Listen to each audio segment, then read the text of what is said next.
જય શ્રી રામ. હમણાં 5 જૂનના રોજ જ્યારે બાબા બાગેશ્વર ધામના પીઠાધીશ્વર ધીરેન્દ્ર કૃષ્ણ શાસ્ત્રીજી રાજકોટને આંગણે આવી રહ્યા છે, ત્યારે વિજ્ઞાન જાથાના જયંત પંડ્યાએ અને બીજા અન્ય વકીલ બીજા કોઈએ એને પાખંડ બતાવે છે.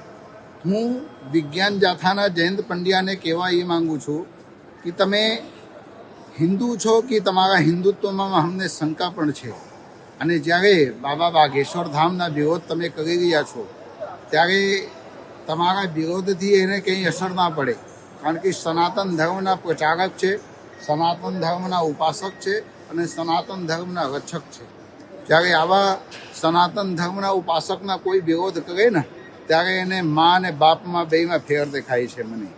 અને જ્યારે પણ રાજકોટને આંગણે ધીરેન્દ્ર કૃષ્ણ શાસ્ત્રીજી આવે છે ત્યારે હું મહામંડલેશ્વર મહંત શ્રી સુખરામદાસ બાપુ મારું સમર્થન આપી રહ્યા છું.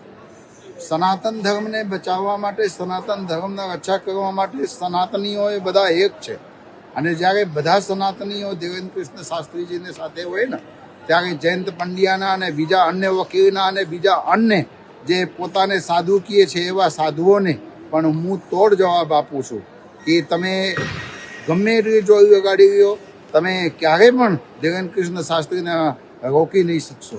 અને અમારા રાજકોટની અંદર જ્યારે પણ ધીરેન્દ્ર કૃષ્ણ શાસ્ત્રીજી આવે છે ત્યારે આવા ઉપદ્રવીઓ કંઈક ને કંઈક બાતને સાથે જોડાઈને કહે છે.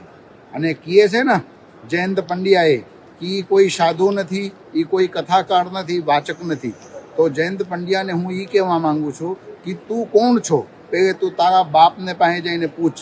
અને ધીરેન્દ્ર કૃષ્ણ શાસ્ત્રીજી સાધુ પણ છે, શાસ્ત્રીજી પણ છે, કથા વાચક પણ છે, અને સનાતન ધર્મના ઉપાસક ને રક્ષક પણ છે, અને તમામ સનાતનીઓને એકજૂટ કરવા માટેના અનેક પ્રકારના પ્રયત્ન અમારા ધીરેન્દ્ર કૃષ્ણ શાસ્ત્રીજી પીઠાધીશો કરી રહ્યા છે.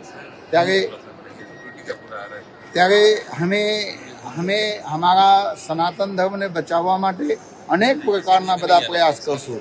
એટલે આપ ગમે એટલી તાકાત લગાડી હોય તમે રોકી જ નહીં શકશો.